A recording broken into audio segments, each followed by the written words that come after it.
Maraming vlogger ang nakakalimot dahil sa sugal na kanilang pinopromote. Sa tingin nyo tama ang inyong ginagawa, ang magtuturo ng gawaing masama. Sila ang mga taong hindi makontento sa kanilang sildo.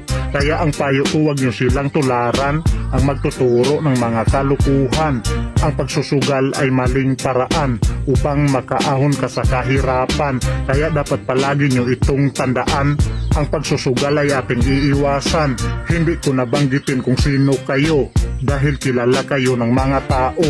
Kayo ang mga vlogger magtuturo ng sugal, nasaan na ang inyong magandang asal? Sila yung tipong magaling pag nagsasalita para may mahikayat at mapaniwala. Dahil dito raw sila kumikita, kaya ngayon sila ay tuwang-tuwa. Hindi naman sa ako ay nangialam, nagsabi lang ako ng makatotohanan. Maraming vlogger na kasi sa social media naghihikayat ng sugal kaya ginaya. Ang masabi ko sa mga viewers ngayon, i-mention nyo sila dito sa comment section kung ano ang kanilang reaksyon. Wala akong paki kahit magkonsumisyon.